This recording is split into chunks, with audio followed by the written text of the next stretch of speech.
9, 8, 7, 6, 5, 4, 3, 2, 1, 0.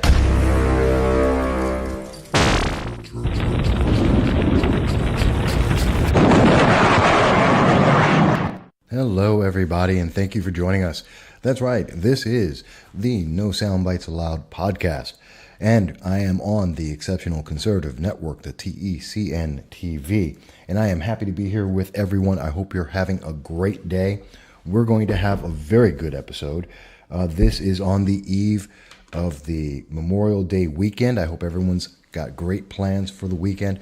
I hope we're going to take a time to really celebrate Memorial Day and what it means and what it's about. And we're going to talk a little bit about that, although there is a lot of sad news that is also going to be involved in this episode today.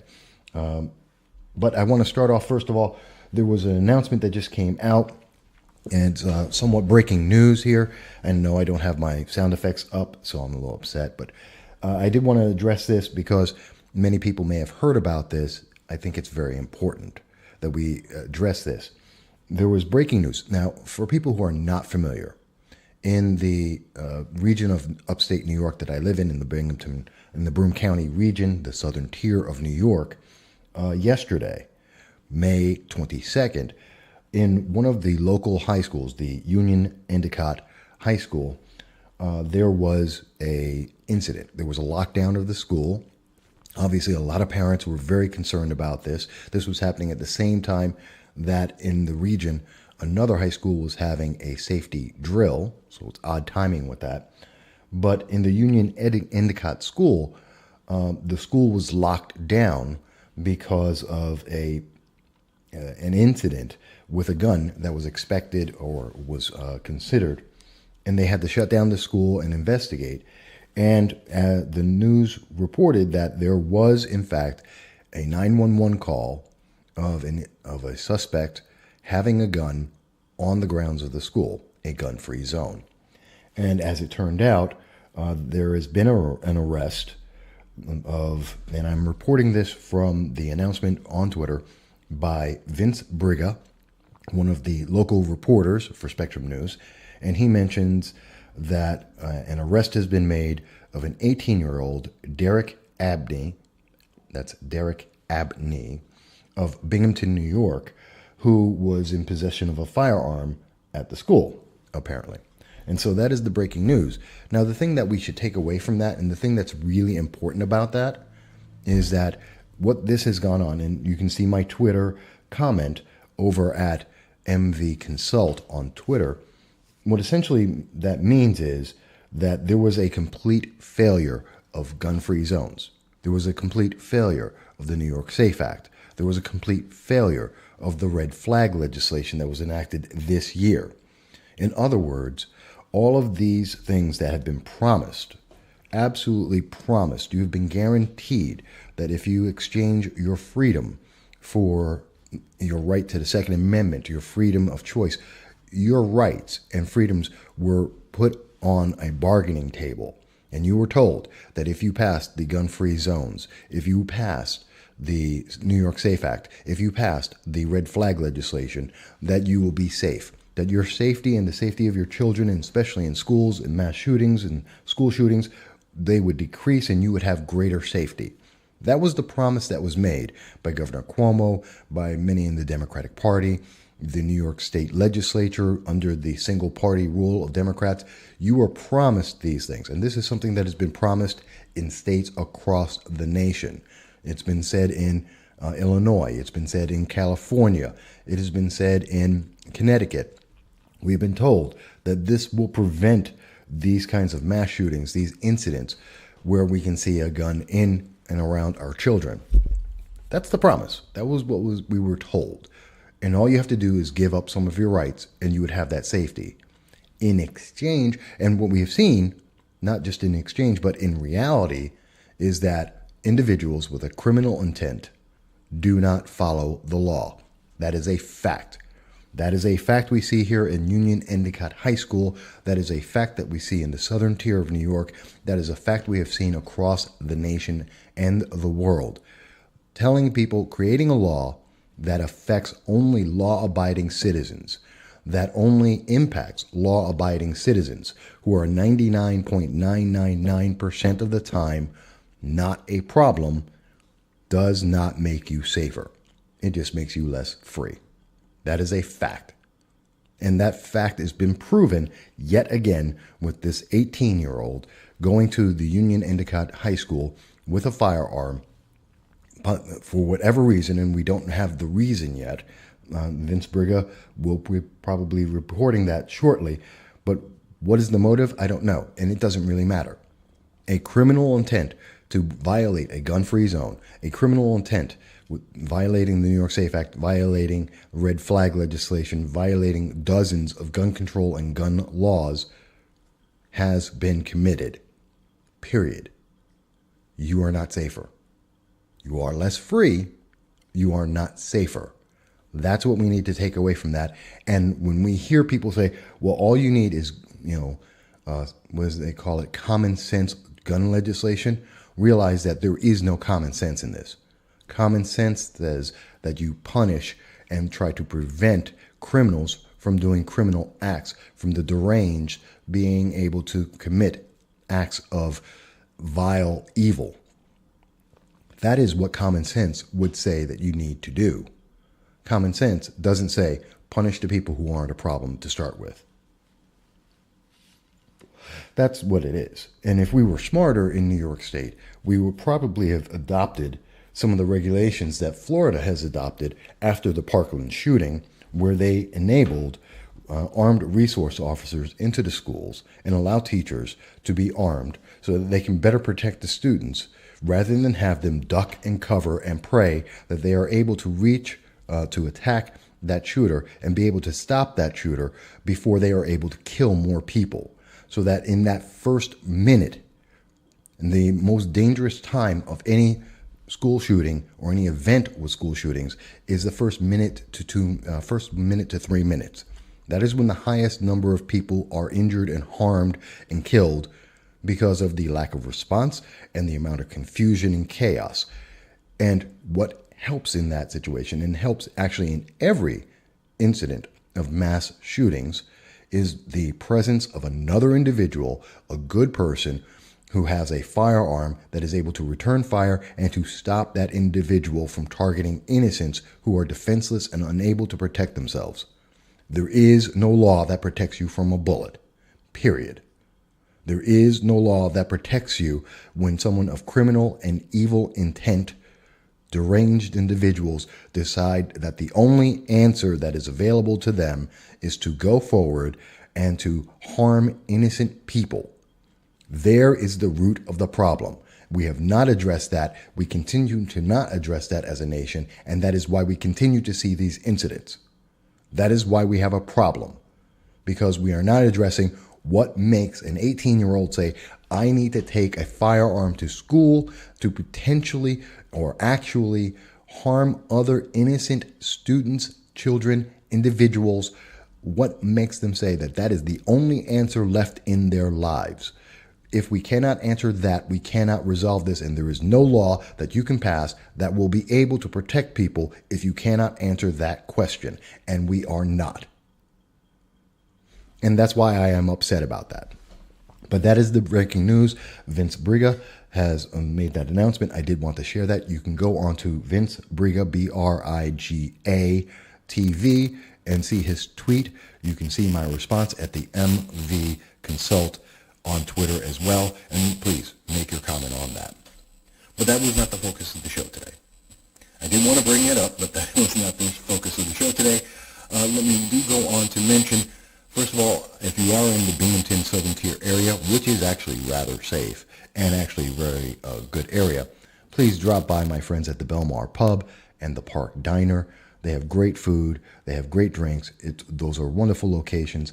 That is not a paid advertisement. They are my friends. I enjoy going to those establishments, and I suggest you would do so too. I know many people during the graduation ceremonies at Binghamton University today are also enjoying those establishments. I hope everyone does. I think you'll be very, very happy about that choice. And tell them Mike Voss said, come on down. and let them know that I sent you, or that you're considering it because of that.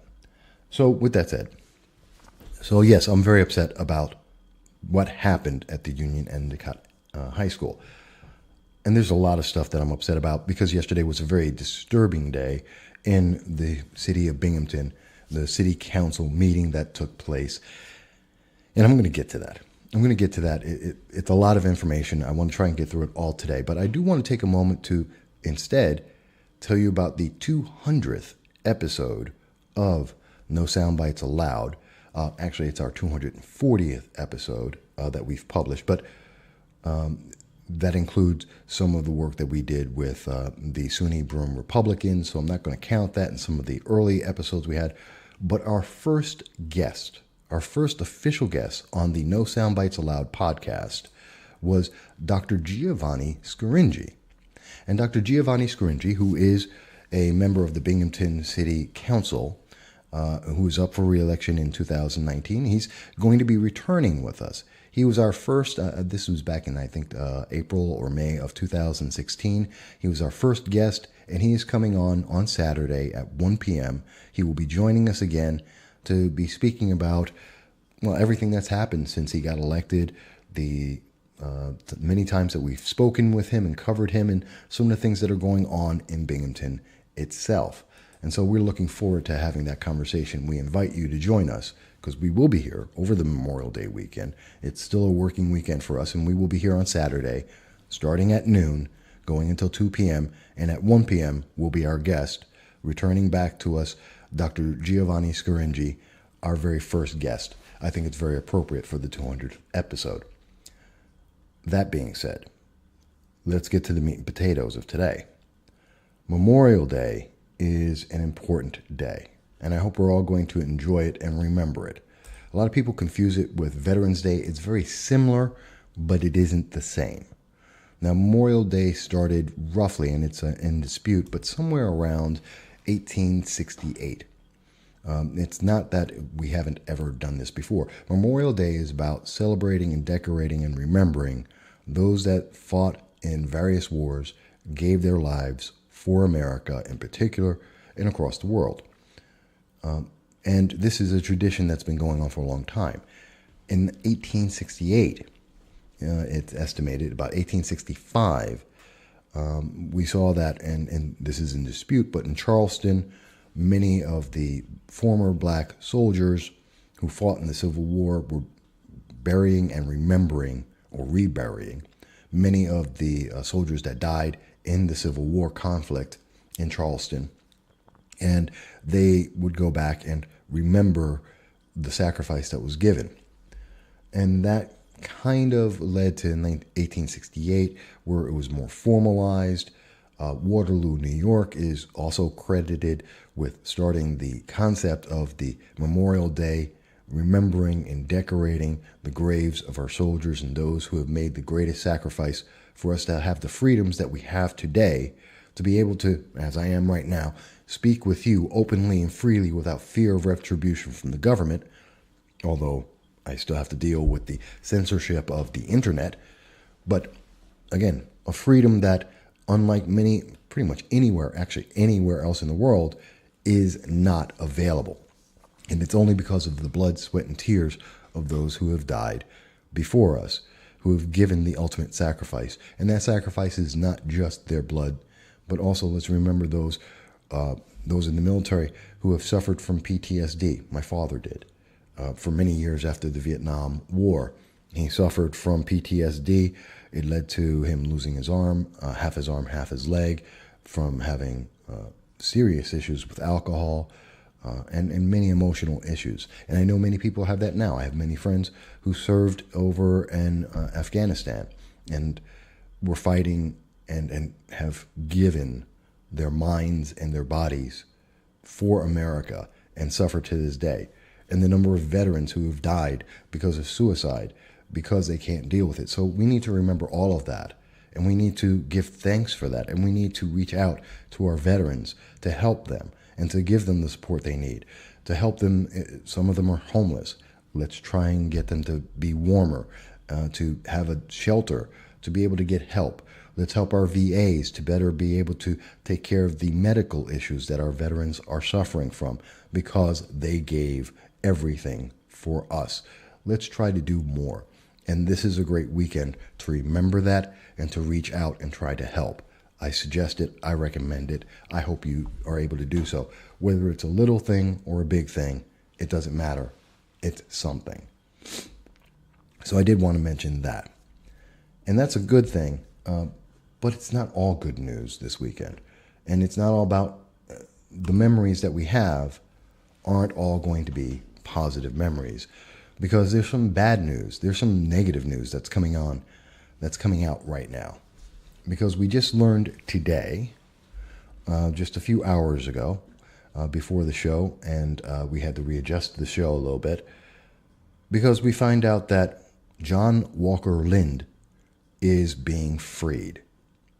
Now, a lot of people, and this is according to the BBC News, and there's been some other articles by like the BBC News, in giving a more clear answer of what's going on.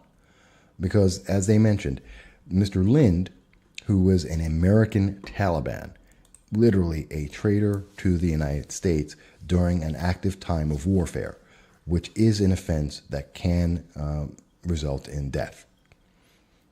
He served and fought with the Taliban and Al-Qaeda against America.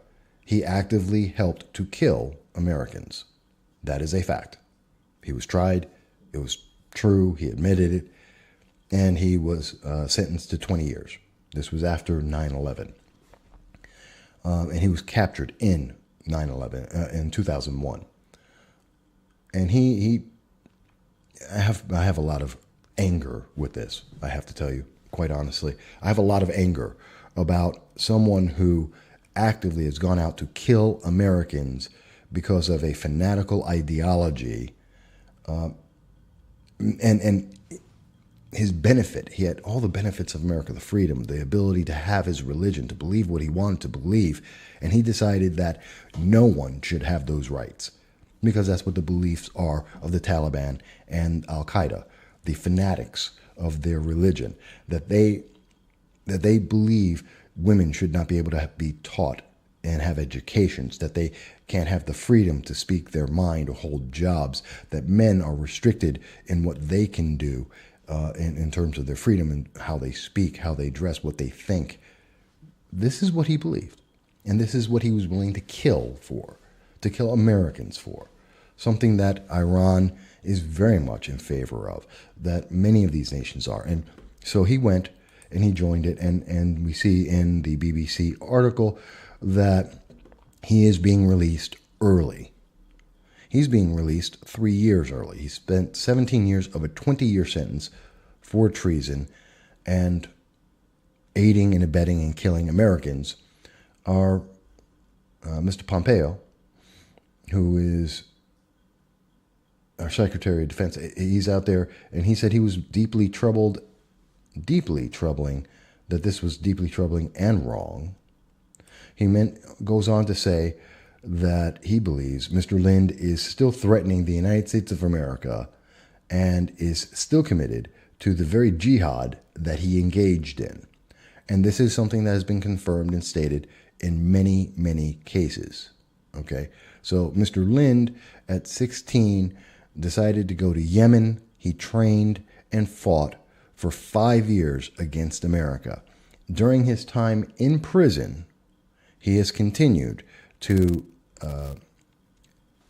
mention and support the extremism of the Islam.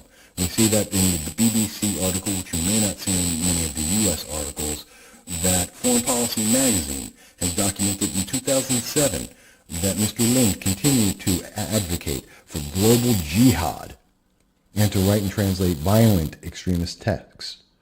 We see that late last year, Lindh told television news producers that he would continue to spread violent extremist Islam upon his release. And that more recently, the Atlantic magazine, the journalist Graham Wood, wrote letters to Lindh and was speaking with him and describes him as unrepentant.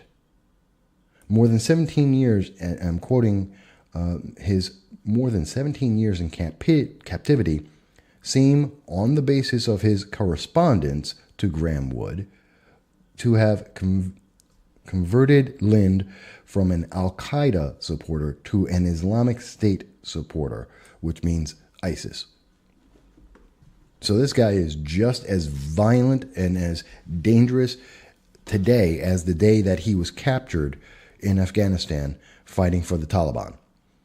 He is just as much of a danger to the people and the public. And again, that was from the BBC.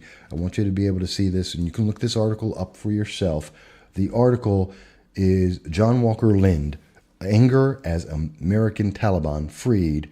It was from about an hour ago, today, May 23rd, from BBC News. In addition, there's also an article about this that I want to get into.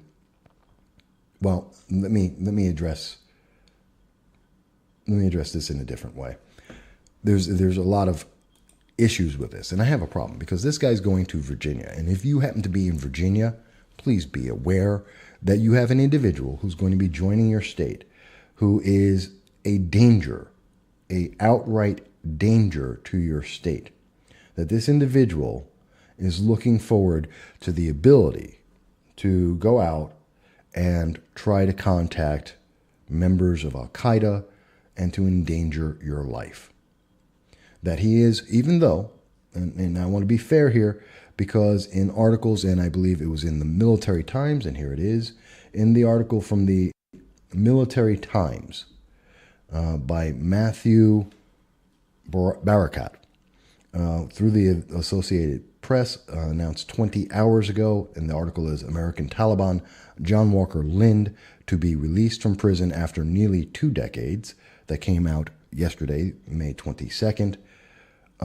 They do mention in here that he is going into Virginia, that he is still considered a danger, that the United States government still is going to be looking at him very carefully, that he is going to be restricted in many ways. And I want to get that portion of it. Sorry. Well, essentially, I know that in the article, and I don't see it at this moment, but he's being restricted in terms of his access to the internet is going to be reviewed. He can't write in any language other than English. He is not allowed to go on to terrorist or extremist sites, that he is not to promote his extremist points of view. But yet, that doesn't mean that he's going to be safe. And in fact, both a Republican and a Democrat, Republican Senator Richard Shelby and Democrat New Hampshire Senator Maggie Hassan, wrote a letter to the Bureau of Prisons saying, in part, quote, "We must consider the security and safety implications for our citizens and communities who will receive individuals like John Walker Lindh who continue to openly call for extremist violence." There is the problem right there. And this is something from senators, both Republican and Democrat, that are saying you have to be on, the government needs to be aware and watch for this. And more importantly, the people need to be aware and watch out for individuals who have been identified and tried and proven to be guilty of trying to kill Americans. And this is something we must be aware of this weekend, as well as for the rest of our lives, because I personally do not trust Mr. Lindh, who has no remorse and had no appreciation for the freedoms and the love and the greatness of America. And yes, America is great. I disagree with Governor Cuomo on that. America was, is, and will be great.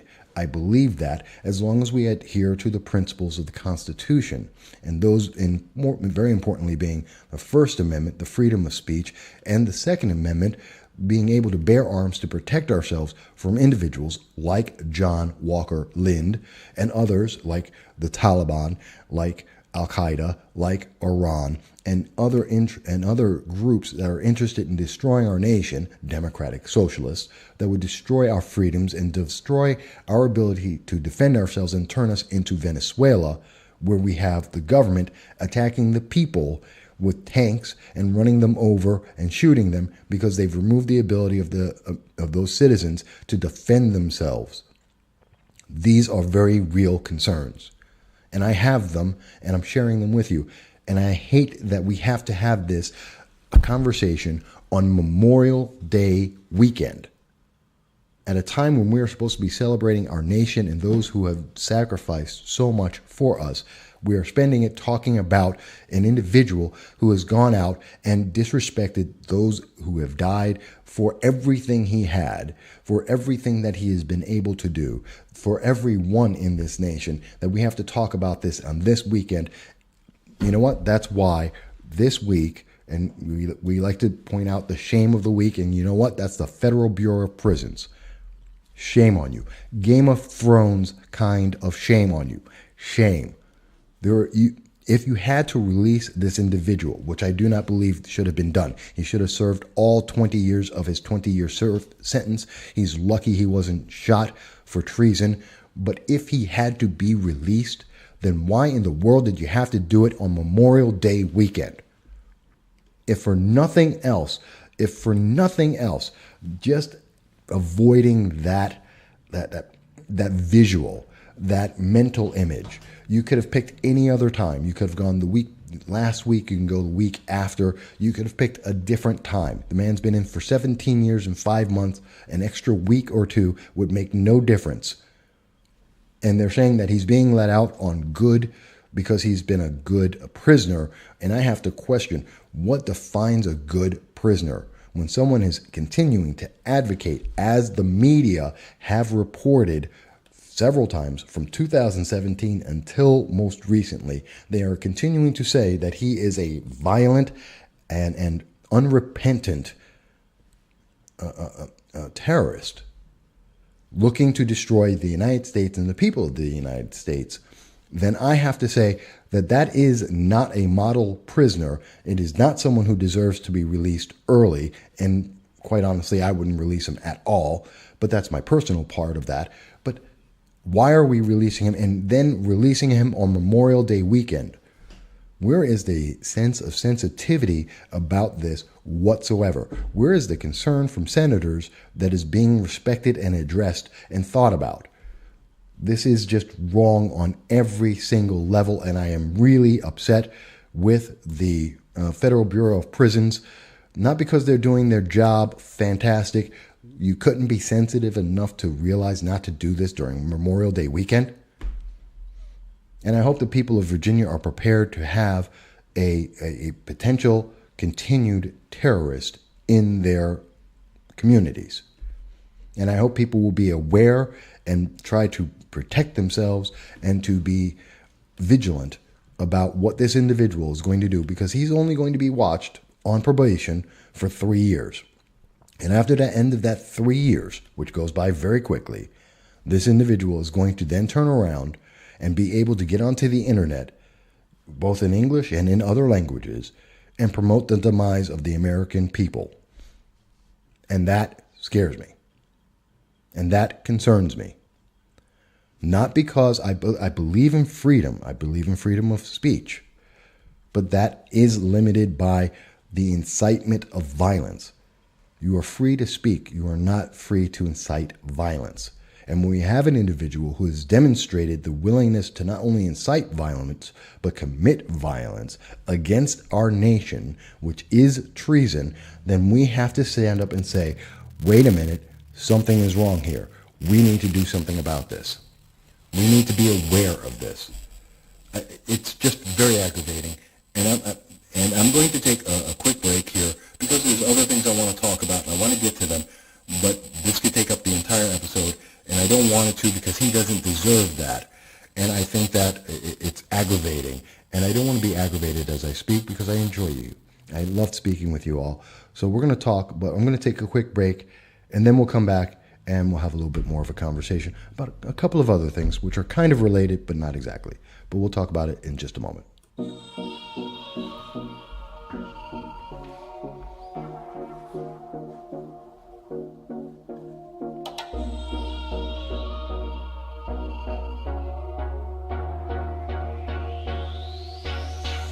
You tell me you're different. You say you got some things and you're working on it. Oh, but I never listen. No, was too busy thinking you're the perfect one. It's such a mystery, cause usually I'm looking for a reason to stay. But who would have believed that here I be and I just can't look away. Oh, you tried to give me a warning. Say watch your step before you fall too hard. You tell me I'm crazy, I say not crazy enough. But I'm crazy for you, crazy, crazy about us. And I know that it's true, baby, it may be too much. But I'm crazy for you, crazy, crazy in love.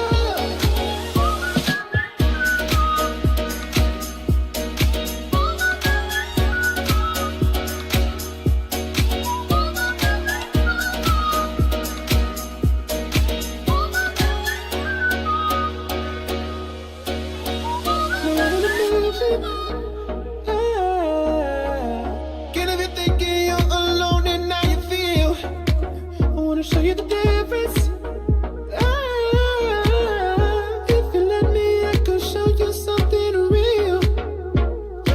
It's such a mystery, cause usually I'm looking for a reason to stay. But who would have believed that here I be and I just can't look away. Oh, you tried to give me a warning. Say watch your step before you fall too hard. You tell me I'm crazy, I say not crazy enough. But I'm crazy for you, crazy, crazy about us. And I know that it's true, baby, it may be too much. But I'm crazy for you, crazy, crazy in love.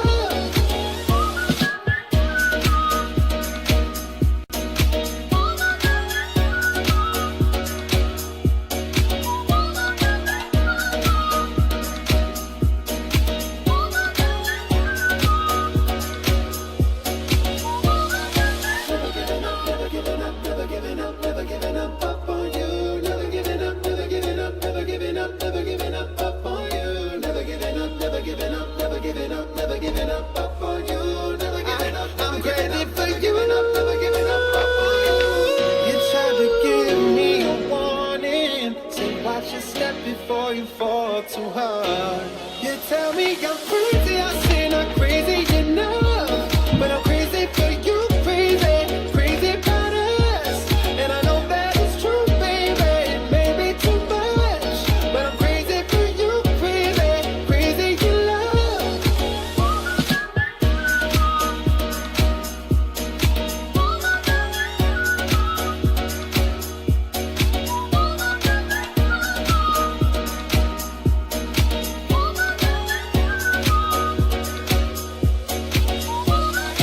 Never giving up, never giving up, never giving up, never giving up on you. Never giving up, never giving up, never giving up, never giving up on you. Never giving up, never giving up, never giving up, never giving up on you. Never giving up, never giving up, never giving up, never giving up on you. Hello, everybody, and thank you for joining us again back at the No Soundbites Allowed podcast. I hope you are enjoying the show, and we are on the Exceptional Conservative Network. That's right, that is TECN TV, and we do hope that you do get a chance to check out some of our other artists, other individuals on the network, including Ken McClinton, Dr. Jane Ruby, and so many others, doing great jobs trying to bring you news and different views that you don't see on the mainstream media, talking about it in a way that you don't hear on the mainstream media, because we're not restricted by some news editor or some corporate entity saying, well, you can't talk about that or you can't express that opinion. We don't believe that. I mean, we believe in the First Amendment and being able to share our thoughts with you and also to hear from you. And you can reach here for No Soundbites Allowed. You can reach us at MV Consult on Twitter. You can reach us on Facebook at the Voss Political Commentary. Right now, we won't be able to answer emails if you reach out to us. That's only because our email is down. Please, if you get a chance, donate. whether it's $1, whether it's $5 or $50. It does make a difference. It does help us out. You can go to our GoFundMe and donate if you enjoy the program, so we can get our email back on and keep the lights on for the program, because that is important and you make a difference. I also want to very quickly mention as well, my friends, this is not a paid advertisement, but my friends down at the Belmar Pub and at the Park Diner. I know many people are in town in Binghamton and Southern Tier this weekend because of the Binghamton University and the SUNY Broome College graduations. Please drop by the Belmar Pub and the Park Diner. Great food, great atmosphere, really good places. And as I said, they are my friends. I go there personally. I enjoy them. So I advise, if you're here, check them out. And also do check out our 200th episode. Don't put it on your schedule. Saturday during the holiday. Oops, wrong thing. Please come on over and see us on our 200th episode, Saturday, starting at noon. We will have at 1 o'clock our special guest, Dr. Giovanni Scaringi. He is a councilman for the city of Binghamton, and he was our first elected official and actually first interview on the program when we had just started it up. And he's back again for our 200th episode to celebrate that with us. We look forward to it. I hope you're going to be there with us. So I was very upset in the last half here, especially talking about John Lindh. He aggravates me. The concept of an individual who would kill other Americans because he wants to deny them their freedoms aggravates me beyond belief. But I don't want to focus on that for the entire show. That's not what we're looking to do. And I am passionate about it. I do have very strong feelings about it, but we want to talk about other things. So let's get into that. And part of what I want to talk about is, in addition, what we're seeing, there was a news report that just came out. Gallup poll came out with on the 20th, May 20th. You may not have heard about this, but they came out and they did a poll showing that 4 in 10 Americans embrace some form of socialism. And that was on May 20th that they came out, and that's from Gallup. And it's amazing that 43% of Americans say socialism would be a good thing for our country. That is scary. 51% believe socialism would be a bad thing for the country. That is good news. But I think it's really interesting. And in the poll, they look at what happened, a comparison of 1942 and 2019. And the number of people in 1942 who thought that socialism was good for the country, 25%. In 2019, 43%. You know what the big difference in that number is? In 1942, when 25% of the nation thought that socialism was a good thing, you did not have, you just barely had a few years of the Soviet Union existing. We did not have Cuba. We did not have North Korea. We did not have a communist China in the way we do now. We did not have Venezuela completely failing. In fact, we did not have the experience of decades of examples where every single socialist communist nation in the world has failed. And every single time the new one crops up, they always say, no, you don't understand. We can do the socialist thing better. The other guys just made a mistake. And it has completely failed. In particular, in the Soviet Union, with over 75 years of example down the line, it completely fails. And yet, today, in 2019, more people think that socialism is a good thing.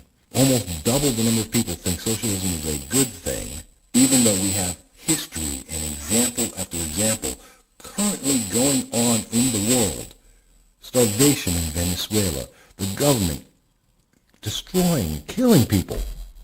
The problems in North Korea, the problems in the Soviet Union, or the former Soviet Union, the new Union of States, and China. We have the examples everywhere in the world. And yet people are saying, no, socialism is great. Democratic socialism, it's the new thing. We can do it better this time. And yet it has never been done better because it always relies on the same principles of denying people freedom, imposing government rule, and destroying lives. But, Gallup does have this, and I think it's very important, especially if we look at it from from the viewpoint in memory, we're looking at Memorial Day, looking back on the world and looking at how we've saved the world from this autocratic viewpoint in World War II and since with the Cold War. And we've made the world better because the world is more free overall. And we've been able to give more advances because notice we're coming up with the advances. You're not seeing that coming out of the communist nations. They don't advance. They don't innovate. No, we see that in capitalist societies because there is a reason to innovate and motivate. And having personally lived in the Soviet Union, in Moscow, in 1991, and seeing what socialism is firsthand, oh my God, I don't wish that on my enemies. It is horrible. It is horrendous. But let's look at what the poll went on to say. Again, from Gallup, they go on to look at American views on future of democracy and socialism globally.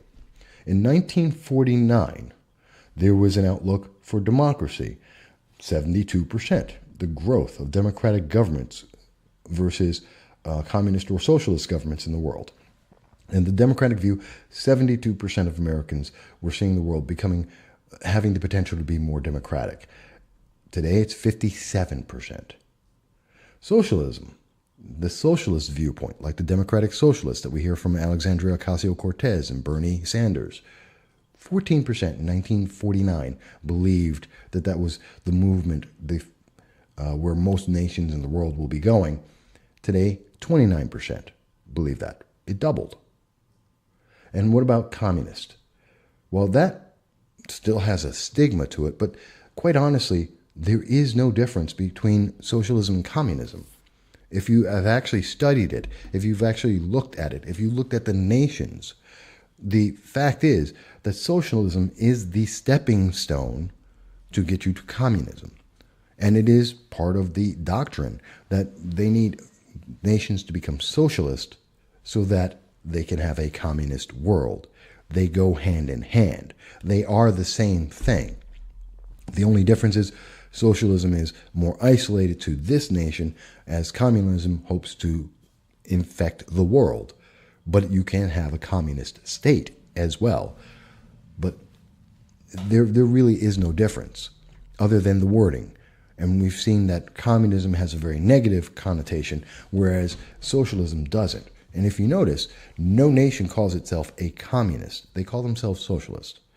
North Korea is the People's Republic, the Socialist People's Republic. China is a People's Republic, a Socialist People's Republic. The former Soviet Union, the USSR, that's the Soviet Socialist Republic. That's not. No one goes and says, well, we're the communists. They say they're the socialists because that's what socialism is. That is the communism that we talk about, and that is the downfall of nation after nation. In fact, socialism and communism are responsible for more deaths in the world in the 20th century than any other cause combined. In terms of war, in terms of nuclear bombs, in terms of, you put it all together, more people have died at the hands of socialist and communist governments than every other form of government and every other war that's out there. And yet we're seeing more Americans say that that's a great idea. And you know who's happy to hear that? You know who's looking forward to that? Iran. Iran is happy about that. Because as we see in the news, reported on the 22nd, yesterday, May 22nd, by Reuters, Iran youth, the article's title is Iran Youth Will Witness the Demise of Israel, American Civilization. This comes from the Ayatollah of Iran. So here's a problem. Here's a big, big problem. Iran wants to kill America. Iran, who believe, along with Mr. Lindh, John Lindh, and the Taliban, and the Al-Qaeda, and ISIS, believe that Americans having freedom is evil, and therefore you need to be killed. Notice I didn't say that Republicans or conservatives are evil, not libertarians are evil. No. They said Americans. So that means progressives. That means liberals. That means Democrats. They want to kill us all. They don't see a separation. They don't see a division. They don't agree with the political differences. They see us all as Americans, period. Stop. And that we all deserve the same death penalty. That is what they believe. That doesn't come from a political ideology. And just because you may be a kind-hearted liberal progressive and think that, there should be a hierarchy of the micro categories and that people who happen to be transgender are more important than people who happen to be white or male or straight or some combination of those things. No, they don't care about that. They would kill. Iran actively and repeatedly and consistently kills transgenders, gays, and people that they don't agree with. Whether you happen to be male or female, especially women, they believe in raping them, killing them. This is what their government does. They don't care whether you think that it's PC, politically correct, to say certain things, and that some people need to be addressed as Zer, because they don't care. They'll kill you. They don't want to address you as Zer. They want to kill you. And that's because you're an American. And that's because you have freedom of thought, freedom of religion. And they don't care whether you believe or not believe in whether someone should be called a certain surname. They think that you should all be dead. So that's important, because I think a lot of people don't hear that enough and think, well, no, but I'm a progressive, so they would like me. They're upset with the conservatives. No, they're upset with you being an American, period. Stop. They want to kill you because you're an American. And in the article, which it goes on to say, the Khomeini, the Ayatollah of Iran, goes to say, and I quote, "You young people should be assured that you will witness the demise of the enemies of humanity, meaning the degenerate American civilization and the demise of Israel." I mean, he's saying it right there. He's talking to students, the youth, the next generation of Iran. And he is imparting on them an ideology that says that the degenerate American civilization. That means if you are living in America, if you are an American, he wants you dead. He wants to see you dead. It doesn't matter if you're a progressive, if you're a liberal, if you're in the far left, along with progressive leaders of tomorrow, if you're a member of Black Lives Matter, BLM, if you're a member of Citizen Action, he wants you dead because you are a degenerate American, period. Let's get this reality in our heads that that's what we're dealing with. These aren't nice people. It's not a question of whether Trump is in office or not. They want Americans dead. It could be anyone. You can have Jimmy Carter. You can have President Obama. It doesn't matter. They want you dead. And speaking about President Obama, what did he have to say about the nuclear deal under President Obama? Let's take a look. Well, he says, the way the nuclear deal was put in action, I didn't have much faith in it. Khomeini, who is the highest authority in Iran, said, and we repeatedly told the president, that would be Obama, and the foreign minister, and gave them notice that they did not believe in this, that they have no faith in the Iran deal.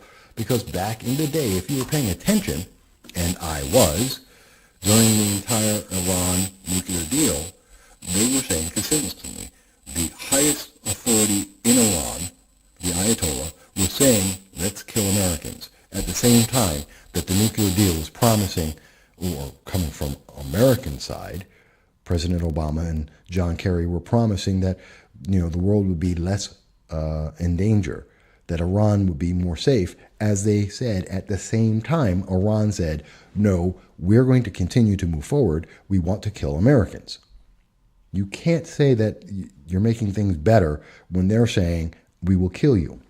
And let's think about this for a second, because as I wrote in my article, and this is at the Voss Political Commentary, and I wrote this on July of 2016, how safe is the world after Iran nuclear deal? And in that article, we noticed that John Kerry, on January 21st of 2016, in an interview with CNBC, can't say it's some kind of hyper right, CNBC, it's about as left as you get.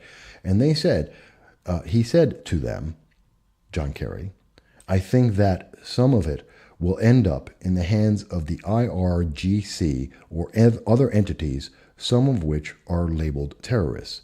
Now, let's be very clear. Secretary John Kerry, then Secretary John Kerry, in 2016, was talking about the money that was given to Iran as part of the Iran nuclear deal and the release of sanctions. The IRGC is the Iran's Revolutionary Guard Corps, and they are a terrorist organization. He's talking about the United States in the nuclear Iran deal, the Iranian nuclear deal, went and released the money, allowing Iran to support basically terrorism around the world. And that's terrifying to me. It's terrifying to me that we have people who believe, well, the best thing we could have done was under Obama. We gave them money, we reduced the sanctions. They promised that they would not kill us. And yet they have turned around and they have said it consistently then and now. And it may not have been well reported, but John Kerry, President Obama, admitted they understood that this was about terrorism growing in the world, that their actions actually promoted more terrorism than it helped to defeat. That is terrifying. And we should all be scared of that. We really, really should. And when I think about this, it just makes me very, very upset. And that's why people like Senator Kirsten Gillibrand, I'm bringing her up because it's the 2020 elections are coming around the corner. And we're seeing her go out there and she supports the Iran nuclear deal, as do all of as far as I'm aware, every single Democratic nominee for the 2020 presidency all support the Iran nuclear deal. The deal that Iran says doesn't matter. They want to kill the degenerate American civilization. That's what the Ayatollah says. That's what the Iranian government says. That is what the purpose of the Iranian Guard, Republican Guard, are looking to do. Create terrorism, create more people like John Lindh to try and kill Americans. And this is all coming out during Memorial Day weekend. It's very troubling. It's very troubling. I have to tell you, folks, there was a lot more I wanted to go into. I wanted to talk a little bit about what's going on with Anthony Brindisi, because he's been on a victory tour talking about Bill H.R. 2333, where he's very happy because the bill got passed. And he's saying it's some kind of success story, and it really isn't. It really isn't even close. No Democrats, not a single Democrat from New York State has supported this bill. Okay, you don't have to believe me. You can go over to GovTrack, look up the bill H.R. 2333. You'll see the support is actually 10 members, not even 1% of the number of people who are in Congress support this bill. Did it get passed? Absolutely, because they did a voice vote. No one was willing to say that this bill is incomplete, that it doesn't really do anything. He only had 3 members of the House Veterans Affairs actually support the bill. 10 members altogether. Almost all of them were Democrats, 6 out of 4. None of them from New York State support what he's been doing. Max Rose, Kathleen Rice, who are both members of the Veteran Affairs Committee from New York. Max Rose is the New York 11th, and Kathleen Rice is from the New York 4, and they completely ignored this.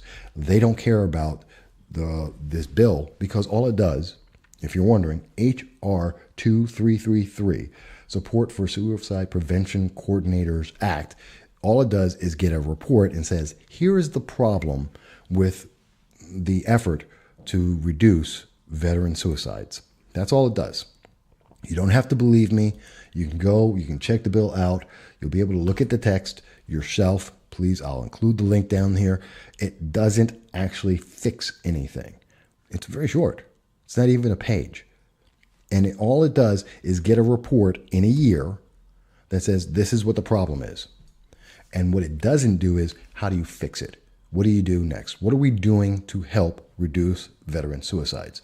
It doesn't do anything. It is useless because it doesn't have an action. All it says is, well, let's find out how bad the problem is. Let's just, and I think that's part of the process. And I do support, let's find out what's the problem. Where are we failing? But it does nothing to say, and then let's do something about that. And that's a failure. And that's why it doesn't have any real support, because it's useless. You don't need a law in Congress to say, let's make a report.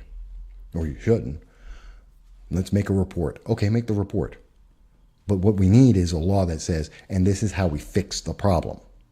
Again, it goes back to, like I was talking earlier about gun control. It's about, let's fix the root problem. You're not addressing the problem. You're not looking at the root cause. What is the root problem? Let's fix that. Everything else is not really important, quite honestly. Really isn't. But there was more I wanted to talk about. That I wanted to talk about local politics and the city council race, city council meeting as well. I can't do that because we're out of time. An hour goes by very fast, especially when I get upset with breaking news, as we've talked about earlier today.